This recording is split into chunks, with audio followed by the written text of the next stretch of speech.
नमस्कार मित्रांनो, मी उदय लाड पुन्हा एकदा स्वागत करतो आपल्या सर्वांचं आवडत्या यूट्यूब चॅनल शेती मित्रावर व्हिडिओ पाहणाऱ्या प्रत्येक शेतकरी मित्राचे आणि कास्तकार बांधवाच्या आजच्या व्हिडिओमध्ये मनापासून खूप खूप स्वागत। मित्रांनो, थंबनेल पाहिलं, टायटल वाचलं, हो मित्रांनो, सामान्य कास्तकार बांधवांसाठी सर्वात महत्त्वाची अपडेट की आता संपूर्ण राज्यात 25 तारखेपर्यंत अशा पद्धतीनं कोसळणार पाऊस। सध्याच्या कंडिशनची ही सर्वात महत्त्वाची अपडेट आहे। सध्याच्या कंडिशनचा हा सर्वात महत्त्वाचा व्हिडिओ आहे की आता 25 तारखेपर्यंत संपूर्ण राज्यात अशा पद्धतीनं कोसळणार पाऊस।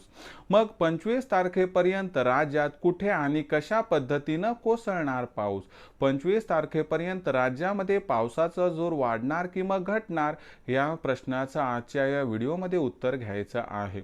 आणि सोबतच 25 तारखेपर्यंत आपल्या जिल्ह्यात, तालुक्यात, वाडी वस्तीवर, गावखेड्यात, शेत शिवारात पाऊस कशा पद्धतीनं कोसळणार, या प्रत्येक प्रश्नाचं अचूक उत्तर जाणून घेण्यासाठी आता आपण सर्वांनी व्हिडिओ सुरुवातीपासून शेवटपर्यंत पाहावा।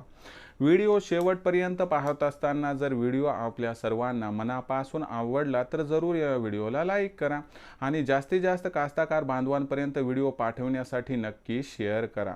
सबस्क्राइब करून जरूर नोटिफिकेशन बेलला या ठिकाणी ऑल करा, यामुळे येणारा प्रत्येक व्हिडिओ आपणास या ठिकाणी मिळत राहतो।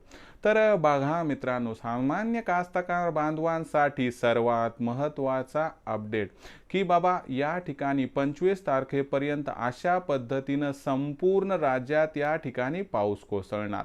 मग 25 ऑगस्ट पर्यंत राज्यात कुठे आणि कसा पाऊस कोसळणार, या प्रश्नाचं उत्तर घेण्यापूर्वी बंगालच्या उपसागरामधील एकंदर स्थिती कशी येते बघा।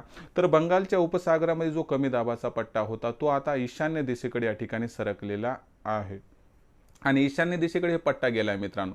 त्याच्यामुळे पावसाळी क्षेत्र थोडं कमी जरी दिसत असलं तरी एक गोष्ट लक्षात ठेवा की दक्षिण बंगालच्या उपसागरामध्ये विशाखापट्टणम पाशी म्हणजे आंध्र प्रदेशच्या पूर्व दिशेला त्या ठिकाणी पुन्हा एकदा कमी दाबाचा पट्टा तीव्र होतोय।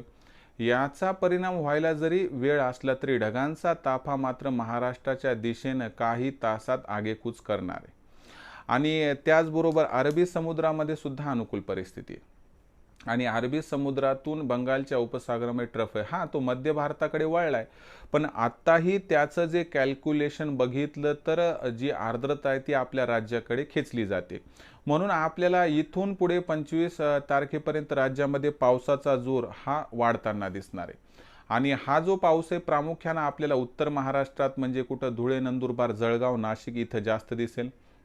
त्याबरोबर पश्चिम महाराष्ट्रात खास करून पुणे, कोल्हापूर, सातारा इथं जास्त दिसेल आणि त्यासोबत कोकणामध्ये पावसाची तीव्रता अधिक असेल। विदर्भामध्ये पश्चिम विदर्भाचा जो एरिया आणि पूर्व मराठवाडा, पश्चिम विदर्भ म्हणजे कुठं अकोला, वाशिम, यवतमाळ, बुलढाणा आणि अमरावती आणि पूर्व मराठवाड्यामध्ये जर बघितलं तर छत्रपती संभाजीनगर, परभणी, जालना आणि त्यासोबत नांदेड या जिल्ह्यांमध्ये व हिंगोलीमध्ये आपल्याला पावसाचा जोर थोडा जास्त दिसणार आहे। म्हणजे राज्यातील इतर जिल्ह्यात पाऊस होणार नाही का? बघा मी काय म्हणतो, सर्व जिल्ह्यांमध्ये पाऊस हलक्या ते मध्यम स्वरूपाचा होणार आहे, तोही दुपारच्या नंतर। बरं का, लक्षात घ्या, सकाळी तुम्हाला तितका पाऊस दिसणार नाही, पण दुपारच्या वेळी काय होणार आहे की स्थानिक वातावरणामुळे काय की जी गरमी आहे तिचं रूपांतर परतीच्या पावसाचं कसं होते त्या पद्धतीनं दुपारच्या नंतर मेघगर्जनेसह पाऊस होणार, एवढं लक्षात ठेवा। म्हणजे या ठिकाणी ओव्हरऑल सिच्युएशन काय सांगते मित्रांनो की 25 तारखेपर्यंत राज्यात पावसाचा जोर हा सगळीकडे वाढणार। हा पावसाचा जो कालावधी तो 26 तारखेपर्यंत कायम राहील आणि पुन्हा 26 ते 30 तारखेपर्यंत विश्रांतीने 31 किंवा 1 सप्टेंबर पासून पुन्हा एकदा जोरदार पाऊस या ठिकाणी पडताना दिसणार आहे।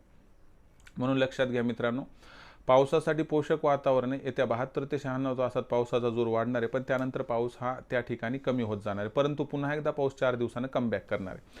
म्हणजे सामान्य कास्तकार बांधवांसाठी आनंदाची वार्ता की आपल्याला 25 तारखेपर्यंत राज्यात पाऊस दिसणार आहे।